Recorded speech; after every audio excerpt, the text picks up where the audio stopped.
we do a lot of manufacturing, a lot in small remote towns who are looking to attract talent that has less than 1% unemployment, by the way. Whoa. So how are you really defining this is the place to work versus this one next door or down the street? And so they're complex, and we've been winning awards in the last 3 years for our recruitment marketing work in particular.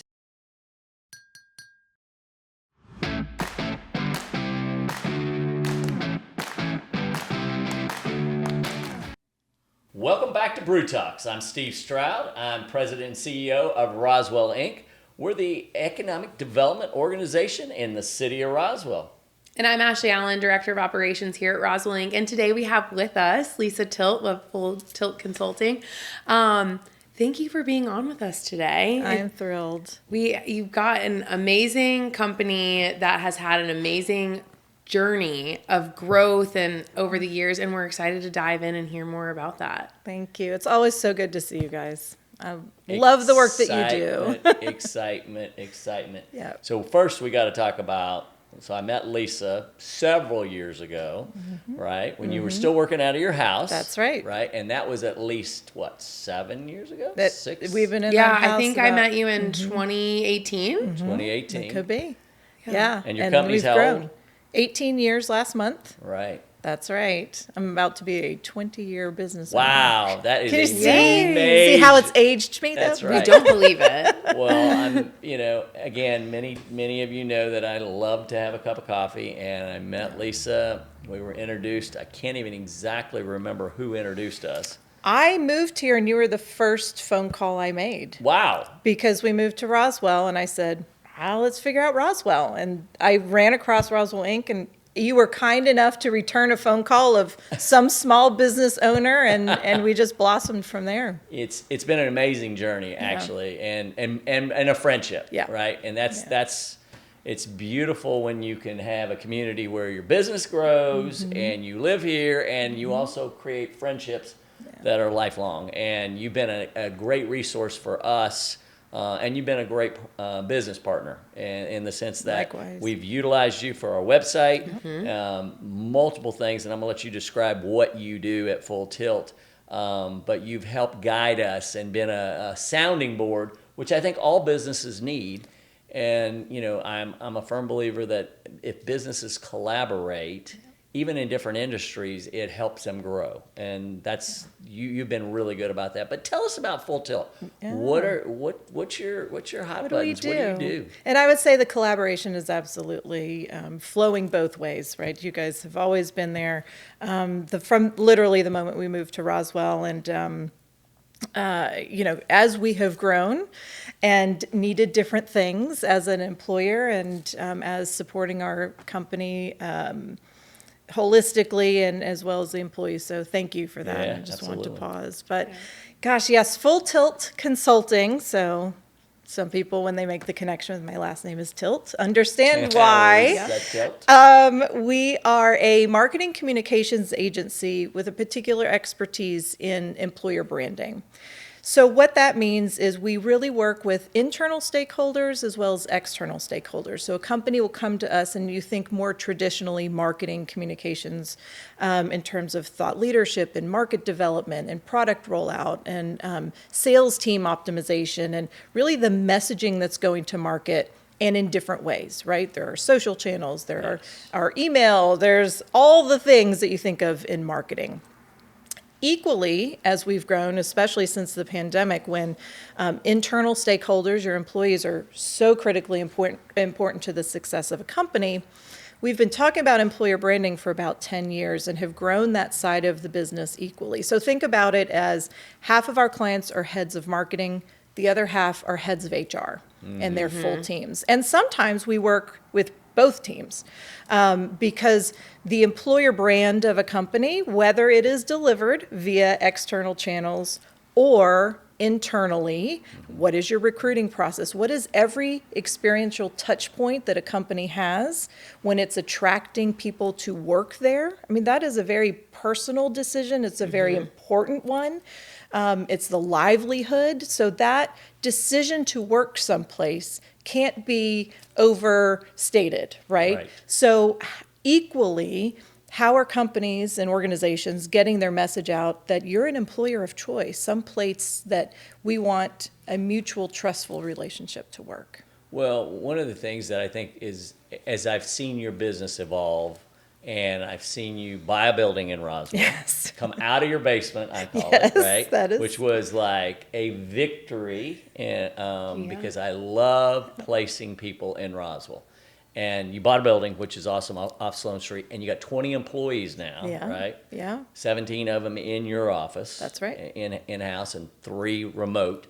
But as you've grown this, you've taken this niche and you've kind of grown that exponentially to multitudes of Fortune 500 companies that you're dealing with. Yeah, we are in 6 countries and 11 time zones that we work across That's now. amazing.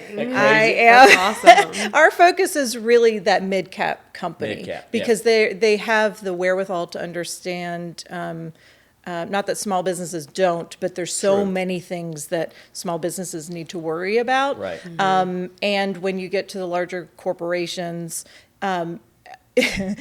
issues manifest exponentially, Right. we Yes. will Right. say, right? And so we like to work with them, and we have been, I just got back from Colorado, we have 2 clients in Wisconsin. We do a lot of manufacturing, a lot in small remote towns who are looking to attract talent that has Yeah. less than 1% unemployment, by the way. Whoa. So how are you really defining this is the place to work versus this one next door or down the street? And so they're complex, and we've been winning awards in the last 3 years for our recruitment marketing work in particular. Well, you have won a lot of awards over the years and been majorly involved with, so many different organizations.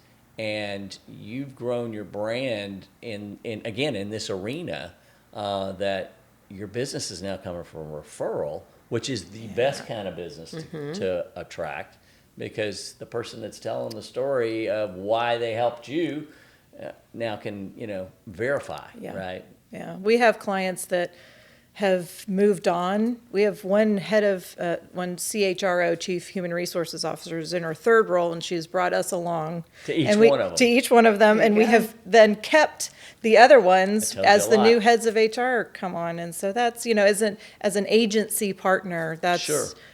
so telling in terms of the return that we're able to provide for the partnership. Well, one of the things that you and we get together at least quarterly for breakfast to catch up on the world and life and just what's next steps. And one of the things we've constantly talked about since the pandemic is back to work, right? Yes. And that looks totally different. And it's evolving. And I think even over in 2025, we're going to see more of that change and what that looks like. But, you and I were kicking it around earlier about what that looks like today and why it's so important. And, I was, I've got strong banking relations. I was with a group on a retreat for one of our regional banks, and they were talking about the fact that you can't grow in a banking position, not in a branch, but building, without being in and interacting with what they call the mentors or the leadership, to be able to be seen. And we were talking about that earlier. Talk about what you're seeing in trends that are bringing people back to the office. Yeah, well, the employers are bringing people back. They're telling them. They're right? telling them. Where the rub is the sentiment of the employee, obviously, perhaps not wanting to or not wanting to be in the office as many days, really getting used to that sort of flexibility or, hybrid at Sure. least kind of model. And so really through our lens, when we're working with not only heads of HR, but the C-suite, the CEO, they're saying, he or she is saying, I want to see people. And so what we try and get down to the brass tacks is sort of, but why? right? Is there something you're trying to fix? Is there something about the camaraderie and really wanting to lift people up? Is there because you've paid for office space? What are the true reasons? And then what are also the employee-focused reasons? And then how do we work to message that? And by the way, the messaging isn't one and done. Right. Right? The CEO lays an edict and saying in 2025 in January, we're going to have 5 days in the office.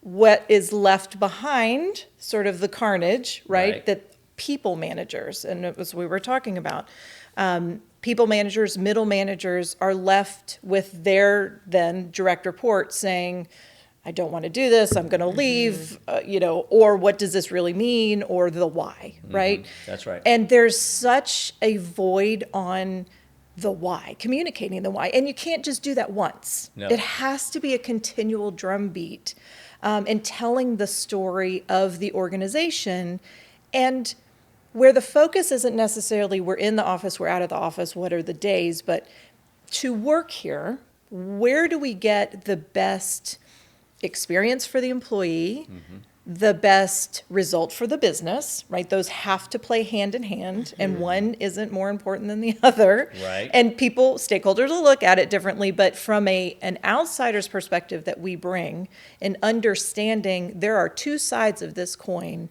and they have to come together in some ways, right? So where do we find that common ground? And then how do we communicate that over and over and over again in ways that's really going to stick? And that's where we see the drop off, right? The announcement's been made. There might be a follow-up or two, but people managers aren't necessarily given resources to communicate it or to support their teams. Well, now I have to find childcare. What does that look like? Now I have to find care for my elderly parent who moved in with us during the pandemic. How do I reconcile that? I mean, numerous issues that people as humans are dealing with day to day. Right. That makes sense. Well, no, it makes total sense. Yeah. And, one of the things that I heard actually this week, a group in the region that was saying we brought everybody back. We started, one of the policies we did was we feed them twice a week in the office to encourage it. But they're not eating what we want them to, and that we're buying for them. And so I was like, really? And I'm thinking, that's a great Benny. But then I'm like, what are you feeding them, right? Right. So it's and back do to they what you truly said. see that Right, as a do they see benefit? that as a value? I don't need They a see meal. that's- I yeah. need somebody to help me with something Right. else. And it might be that, I would rather bring my salad because I've got dietary issues, or I need to Or people just need to get out during yeah, their lunch. get Yeah, away I mean, from the office. And that's where, we're seeing, a lot of ways we're blessed in Roswell to not have these huge office parks. Right. And we're very eclectic in the office that we have, like yours. Like ours, Right? Very cool place to do business and to work, right? But you can walk out your front door and walk to Super Jenny's and have a nice lunch and walk right back. Or you can go to Summit and grab a coffee. And I think that's, what people want to be able to feel. And, one of the things that we see a lot of is, there are certain jobs you can't work remote in a repair shop. Right. You can't work remote when you're working retail, right, in the front line or in a restaurant. But there are jobs that have that flexibility that 2 days a week you could work remotely. Or as we found, people are working in Mexico while they're on vacation, quote unquote, So I think, you've got a real niche that will stay for a long time because, as we talked about, we got a shrinking workforce.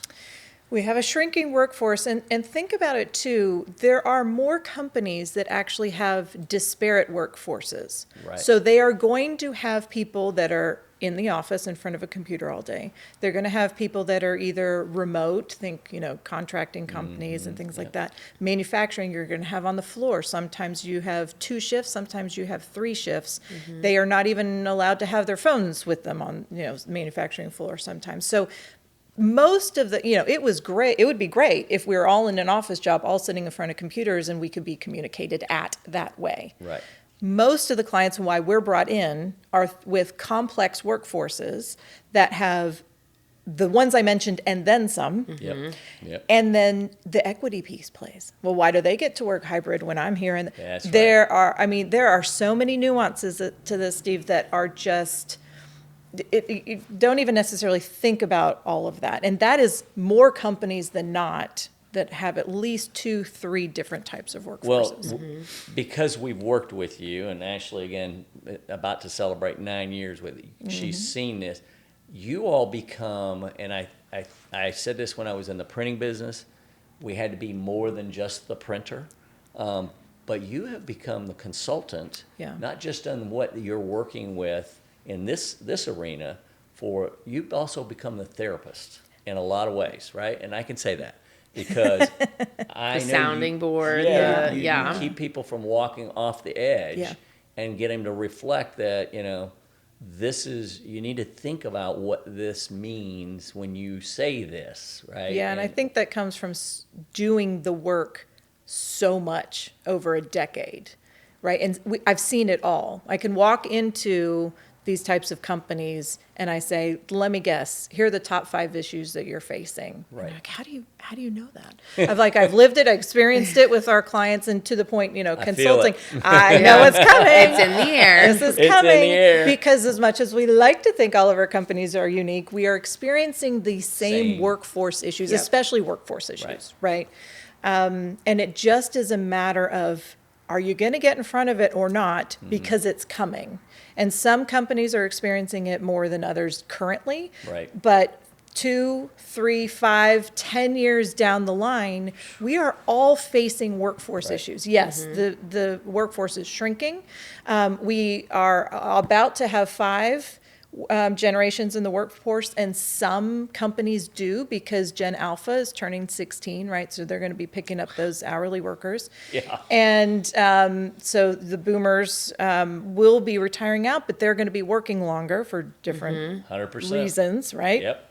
And so with that, what does that mean to even communicate with that, a Variety of broad generations. variety? Yeah, that's Yeah, and these younger generations have a voice and different expectations, and it is absolutely different and critical that companies are at least asking their employer force what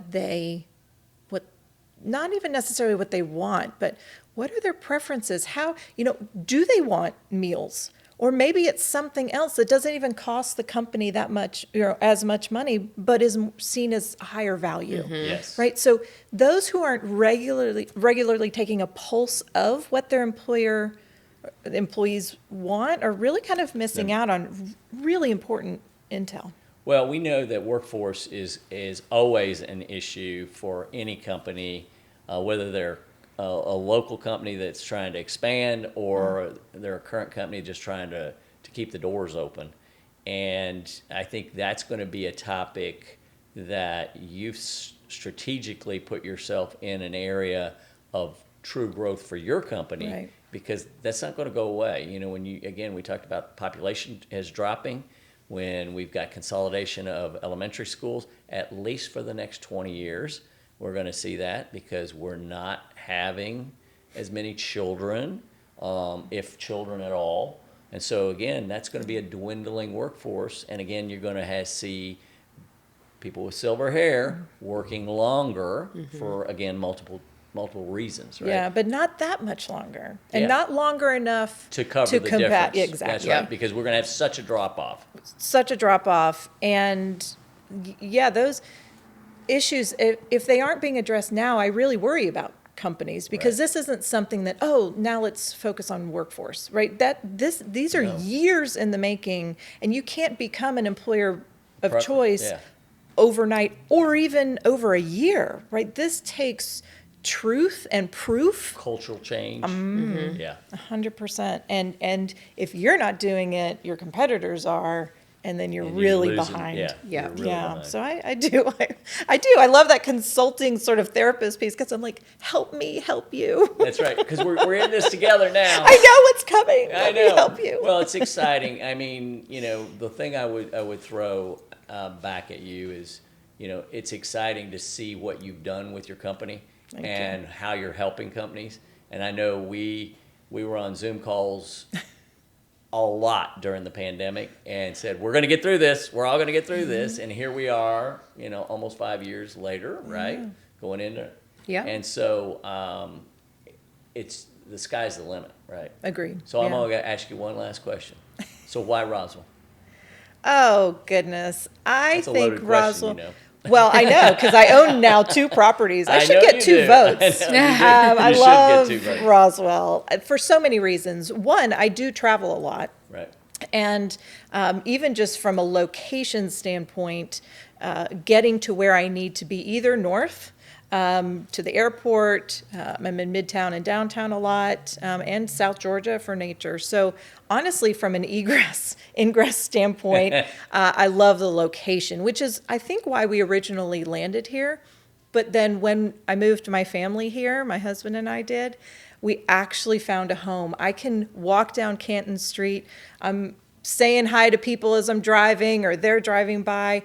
It is a community where I have met, like no place I've lived, I have met and formed relationships at every different level with so many people. I know your dad, I know your wife, I know, like, literally, I can walk into the grocery store. It is unlike, we will always be here. It is absolutely a home. Yes. And it's this small gem. I always talk about Roswell as this small gem within Atlanta, and I want people to know about it, but yet I don't. I always tell people I think what is so magical about Roswell is that it is really a part of the Metro Atlanta area. I mean, you are in the thick of it, right, but it just still feels like a small town. You really know your neighbor. Businesses want to work with each other. You have 100%. your hometown hardware store. You've got your hometown car dealership. Like, people are really vested in this community, even though it's become so big. I mean, that's really stayed at the heart of it, and it's stayed authentic in that way. In metropolitan Atlanta. Yeah. Absolutely. Yeah. It amazes me, honestly, all the time. It is. I don't want to, move north. That's take right. me half an hour longer to get anywhere. I And know. it is a different feel. We travel and visit everywhere around here, but it is absolutely home. And my kids, 15 and 17. Oh my goodness. Now. Now I'm feeling old. I know right now. No, That's all I'll say. and they told me, at least one of them just said the other day, there isn't any other place I want to live. I love the town of Roswell. That's a compliment. From a 17-year-old, that's a big compliment. I love it. Well, Lisa, thank you for all you do for the community, because you do. You help a lot of people in this community, unbeknownst to them, and you support a lot of good businesses around the country. So it's all about relationships and building those relationships, and 2025 is going to be good for all of us. All of us. As we always say, it's a great day to do business in in Roswell. Roswell. Cheers. Cheers. Cheers. So good to see you guys. Thanks. Thanks. too.